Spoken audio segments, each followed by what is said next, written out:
It's only the start of June, but I've already finished packing for Glastonbury. I'm ready to go, everything's sorted, got my fancy dress, I know exactly what I'm taking, and so I wanted to unpack to show you what you need to take to Glastonbury in order to have a brilliant time. So here goes. This is the rucksack that I'm going to take, which is it's kind of filthy, which is why it's on a thing on my bed, on the tray. But in the back it's a rucksack and it's a pull-along as well. So it's going to be good if it's muddy and if it's heavy. And I've also got all that space to fit in. This is an Osprey, I don't know what it's called.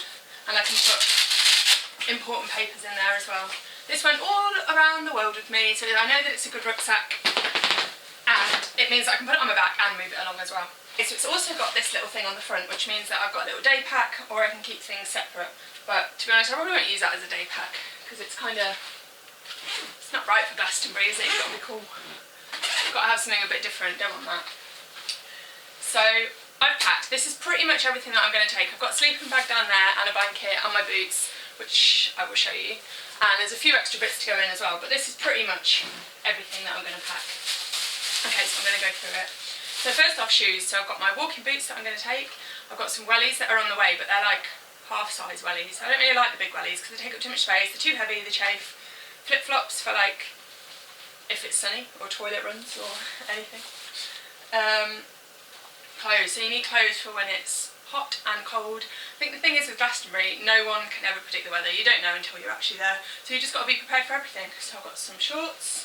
Yeah, I've got some stuff for if it's cool or if it's hot. So I've got shorts, this little outfit there. The good thing about Glastonbury is that you can just wear crazy whatever you want. This one needs ironing, but yeah, more shorts. I've got a sarong. This is good in case I do manage to get a shower, because I don't want to be lugging a towel around. But if I do manage to shower, then a sarong can work if they're quite public.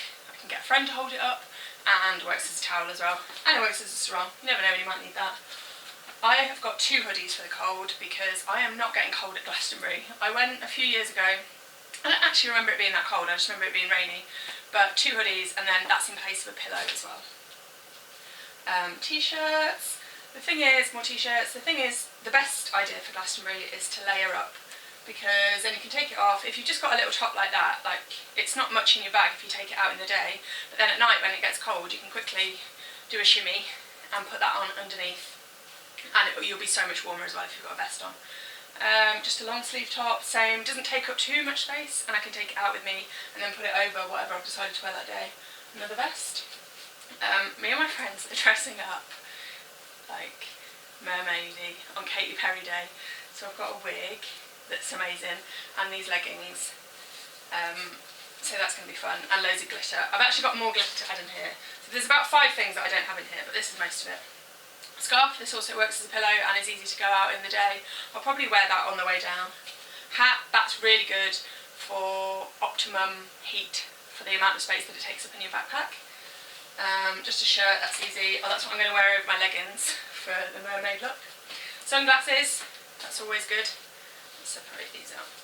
I definitely recommend taking one of these mirrors, especially if you're going to get into the whole glitter thing, because you're not going to have one and there's going to be arguments over it. So take a mirror. I'm also taking a little flannel for if I just go to the sinks and want to wash my face. Obviously taking loads of baby wipes and face wipes and things, but sometimes if you've got the water there, it's nice to just use it, and then a little flannel doesn't take up too much space. Socks, of course. More socks. I'm taking a cup because I don't want to keep using plastic cups. Festivals are one of the worst things for the environment, and as much as festival organisers try and make it so it's not that bad for the environment, they just are. And so if I have my own cup, then I don't need to use all the plastic ones. Even if I only use it at the tent, then I don't need a plastic one there. Glitter. As I say, there's more glitter on its way. Hip flask. It's actually got some stuff in it, but that's good to take in the arena. At Glastonbury you're actually allowed to take alcohol in, but obviously I don't want to carry a big amount of alcohol, so it's just a little wee bamf when I'm raving and it's a bit cold and I need some warmth. I've got pyjamas, another jumper, kind of a festive theme, Christmassy pyjamas. Got a washing line, that can be quite good, especially last time when I went, it was really rainy the first few days, and then it was sunny, so if we'd have had a little washing line that we could put between the tents, we would have been able to hang out all the soggy, disgusting clothes, so they wouldn't have stunk our tents up. This is a little like beach blanket thing, they call it, and it's tiny in there. It doesn't take up much space, but it's a large. It's like it's a big blanket, and it's got proofing on the bottom as well, so it's not just a blanket, it won't soak up the wet ground. I remember when I went before and we just couldn't sit because everything was just so muddy, we'd be filthy if we sat down. Obviously we did sometimes, but it's nice just to have a little blanket to lie on, especially on the Sunday. Cosmetics, you need all that. Yeah, that's just got makeup in. And then sunglasses, this is a big chance to wear, you know I like sunglasses. This is your big chance to wear the coolest sunglasses you've got, and everyone will just think it's awesome. You don't look like an idiot. A pair of jeans, definitely recommend taking a pair of jeans, just for comfort and like if it's cold as well. And then leggings, they're the best thing because you can just put them in your bag as well, and you can wear them under your shorts and under dresses. Ground sheet, that's a good idea to have at the tent. Umbrella. Umbrellas are quite controversial at Glastonbury because when everyone starts putting their umbrellas up, you can't see, and it's really annoying on the stage. But I'm taking my umbrella for, say, in the morning when you want to go out and get a bit of breakfast or something from one of the one of the street stall things, but I definitely wouldn't get it out at the stage because you look like a knob. This is a little bag of essentials, so I'll tell you what's in here. I've got tissues, I've got sun cream, I've got a little bit of shampoo because you never know if I do get a shower, I want to be prepared. I've got lozenges in case I get a sore throat, which normally happens at festivals for me. I've got earplugs. Rehydration tablets, they're a bit knackered, they've been around Vietnam with me. Rehydration tablets,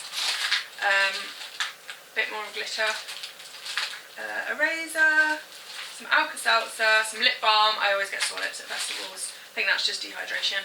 And then of course, hand sanitizer. You can't go to a festival without hand sanitizer, that's only like £1. Also in my bag, I've got a cutlery set. Oh actually, I was going to say, don't take, like if you've got new stuff, don't take the packaging because you're just going to make even more mess at Glastonbury. Oh, I didn't get it in. Take it off now. But yeah, here's my fork and spoon. Oh, that made a weird noise. So that when you're at camp, you can eat your pot noodles. Essential. I've got duct tape, that's always useful for if you get any holes in your tent, or I don't know. Duct tape's always good. That was only from Poundland. This was from Poundland as well. You can get some good stuff in there. I've also got an eye mask. This isn't actually an eye mask, but I wear it as an eye mask because the sun comes up, what, 5 or something?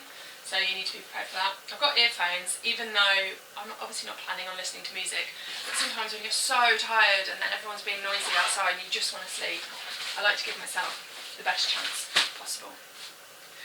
So that's everything that I've got in there. Oh no, wait there. Oh yeah, this is my like cosmetics bag. So I've got moisturizer, cotton wool, hairbrush, rocker. That will save you. That will save you. Get one of these from Boots. Normally I'm 3 for 2. You can team up with your mates. Contact lenses. That's another. Oh, there's a plaster there. Contact lenses is another good reason to have a mirror so that you can sit and do it. So you don't have to wait at the back of a portaloo in there for longer than you need to be. I've got some moisturiser in there. That might be a little bit excessive, but you never know when you might get a chance to moisturise at Glastonbury. Toothbrush, toothpaste, all in this handy little thing. And I'd recommend you organise your bag. Like this bag, very good. It's got this bit here. Oh, that's got some tights in. That's got my tights in. Tights are so good for festivals because you can take them out. They don't take up much space in your bag, and then stick them on, and you're instantly warmer. But yeah, a bag like this one. So it's got so many different compartments. One there, them there, one's on the front. But it just helps you to stay organised and use. I love packing cubes and I love bags, so use them as much as possible in the actual bag. I'd advise you to take as little as possible to Glastonbury because it's just going to get in a mess. That's another reason I like this bag, because it opens from the front, like not from the top. When you open a bag from the top and you're just desperately trying to find something just as everyone's leaving, and you just make a mess in your tent, and it's really annoying. Obviously you also need underwear. Okay, more things that I'm taking. Sleeping bag, obviously. I've also got a self-inflating roll mat thing, because I really don't want to touch the ground, and I'm taking a roll mat. Just because I've been to so many festivals in the UK where I'm just lying there and I'm freezing, and if you can't sleep and you're cold at night and your tent's not somewhere half decent to go back to, then it's just not nice. So, new sleeping bag. That was from Amazon, from Mountain Warehouse. I'm also taking this coat because it goes up really small and it will stuff into my backpack and keep me warm. And I've also taken one of these blankets to keep me warm. Is that a lot? I don't think that's a lot. I'm not going to be cold at this festival. That doesn't take up much space and it's really warm. We're driving down, so that always helps. But I remember with Glastonbury last time, we were in the queue for about 3 hours trying to get in. But then my brother went a few hours later and just sauntered in. So I think it depends which gate you're at and what time you get there. I'm taking this to put my phone in. One of my biggest talents in life is losing phones, and I'm determined not to lose my phone at Glastonbury. So I'm not going to get it out much, I'm not going to use it much, hopefully. And I'm going to keep it in this packet. And then this is a battery pack. And then I've also got, I think that does about 3 charges. I definitely recommend getting a battery pack because you don't want to queue up in those big queues waiting for your blooming phone to charge, do you? That's another battery pack, and I chose this one specifically on Amazon because it does 3 charges. And then I've got loads of little battery packs that I'm also going to take. Money, most important things, ticket, which I don't have yet, ID so that you can pick up your wristband because you need to show that with the ticket, money and phone. Anything else can be bought there. There's so many shops there. Obviously it's a bit more expensive, but anything else can be bought at Glastonbury. Take water. I'm going to get a water carrier thing. You always need water at camp. My friend I'm camping with is taking a stove so we can make tea and coffee and pot noodles and things. So we need a water carrier. But also take one of these so that you can go and clean your teeth easily. And so you can drink water. What's in here? Oh, spare batteries. Yeah, don't forget your camera. Can't show you my camera because I'm using it. But don't forget your camera. There's little portable chargers like that, I'm going to take them all. Spare batteries for your camera. And a nice little packet in case your bag gets wet. You need a day bag, like this, to put all your things in. So, more things for Glastonbury that you might need. Yeah, got all that. Oh yes, definitely recommend taking a watch because you don't want to keep getting your phone out and looking at the time on your phone for the stages. So if you can just glance at your watch, it saves your phone battery, it's easier. And I'd also definitely recommend printing off the timetable from Clashfinder that I'll link below, because then you also don't have to keep looking at your phone and you can plan out your day and just keep looking at that. Obviously you need a tent, so when I meet my friend and we're going to drive down a little road trip, she's got a tent. She's got a big it's meant to be a 6-man tent, but you know 6-man means 4-man, and there's 3 of us in it, so that'll be good. Also need a torch. Well, the first festival I went to was Reading, and I went in the toilet one night and people didn't have torches, and I had a torch and I looked around and that toilet was feral. Like if you'd have touched the walls, no, game over. So I always carry a torch with me now, although I need to buy one, don't have one at the moment. We're taking a cooking stove, my friend's taking chairs as well, and what else? Got that. Paracetamol, vitamins, definitely recommend all that, prepare for the worst. And then, of course, food and drink. So that's everything that I'm taking to Glastonbury and everything that I think you need to take to Glastonbury. So I hope you're excited for Glastonbury. I am, now that me and my friends have started preparing. It's not long now, I think it's about 3 weeks. If you have any questions about Glastonbury, check out my blog because there's so much information on there, or just ask in the comments section below. Send me an email, whatever you want to do. If you like this video, subscribe because I'm going to try and make some more videos about Glastonbury when I'm there. I would say ready for next year, but they're going fallow, so that's annoying. I hope that helps you to pack because I think it can be quite difficult not knowing what to take. But don't take loads, you won't need it, you won't wear it. As long as you've got something for the warm, something for the cold, and the essentials: phone, ticket, ID, money, backup charger for your phone. 5 things. Then everything else can just be bought at the festival or borrowed off friends, don't worry. So hopefully I'll see you there, not long now, 3 weeks. Enjoy packing and getting excited, and see you at the main stage.